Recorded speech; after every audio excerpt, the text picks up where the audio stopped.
Chers amis, bienvenue à un autre épisode d'aujourd'hui sur l'Atlas politique. Dans cette vidéo, nous parlerons de 2 Français volontaires de l'aide humanitaire qui ont été tués et de 3 autres qui ont été blessés jeudi, le 1er février, lors d'une attaque russe à Berislav, une ville du sud de l'Ukraine.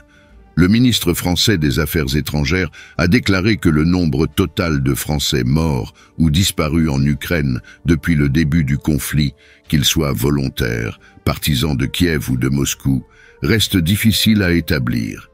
Et si vous n'êtes pas encore abonné à la chaîne, abonnez-vous dès maintenant et activez la cloche des notifications pour ne rien manquer.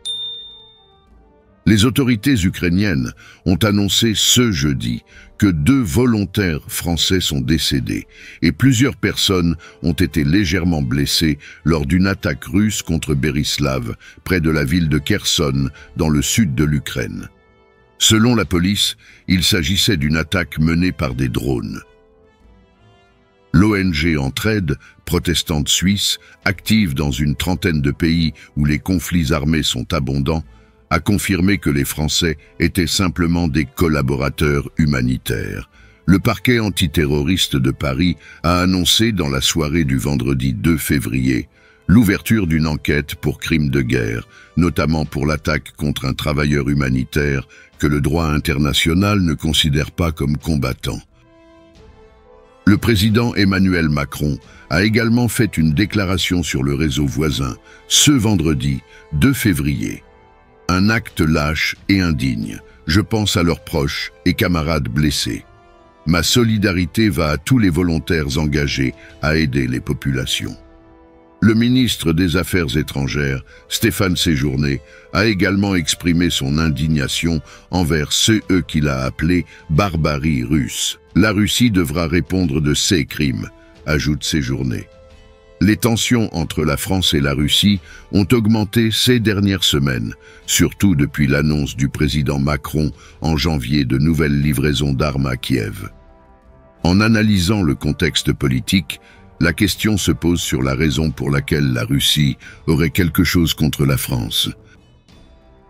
Pendant le conflit, qui dure déjà depuis près de 2 ans, plusieurs combattants français ont perdu la vie sur le sol ukrainien.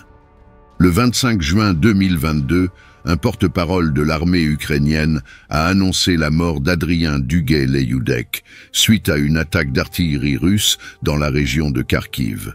Le jeune homme, originaire de Haute-Loire, âgé de 20 ans, a été l'un des premiers Français à rejoindre la Légion internationale ukrainienne. Créée par Volodymyr Zelensky le lendemain de l'offensive russe, elle rassemble tous les combattants volontaires étrangers liés à l'armée de Kiev. Le 3 juin de la même année, le ministère français des Affaires étrangères a annoncé la mort d'un autre volontaire français sans révéler son identité.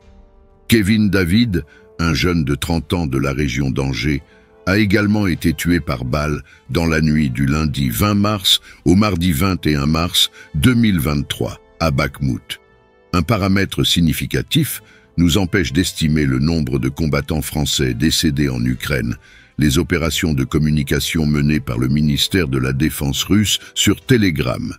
Par exemple, ils ont prétendu qu'une attaque russe à Kharkiv, menée dans la nuit du 16 au 17 janvier 2023, a tué environ 60 combattants, dont la plupart étaient des citoyens français.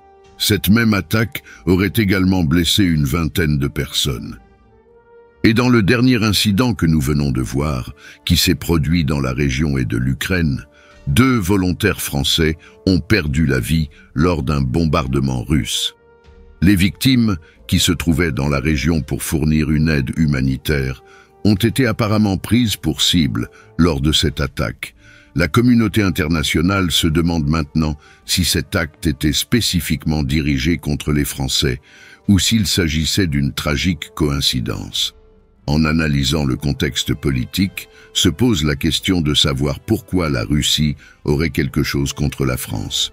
Les experts suggèrent que les relations entre les 2 pays pourraient être tendues en raison de divergences sur des questions géopolitiques telles que les politiques de l'Union européenne et la position de la France à l'égard de la Russie.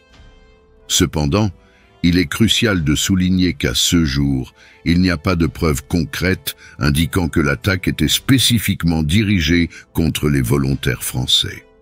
Face à cet événement tragique, il est inévitable de réfléchir aux relations internationales complexes et à la nécessité urgente de dialoguer pour éviter des escalades encore plus dangereuses.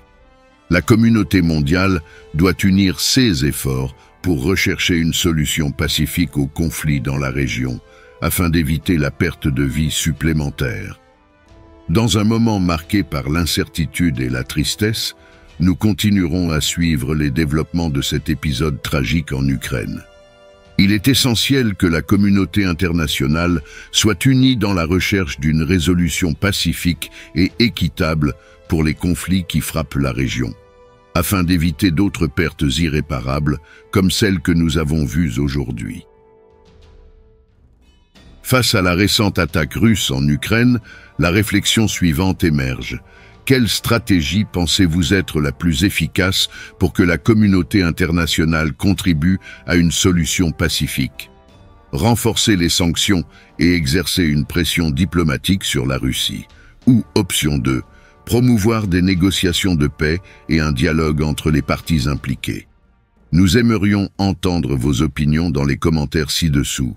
Et si vous n'êtes pas encore abonné à la chaîne, ne manquez pas les mises à jour sur les événements mondiaux et les analyses politiques. Abonnez-vous maintenant, activez la cloche de notification et rejoignez-nous dans la quête de compréhension et de solutions pour les défis de notre monde.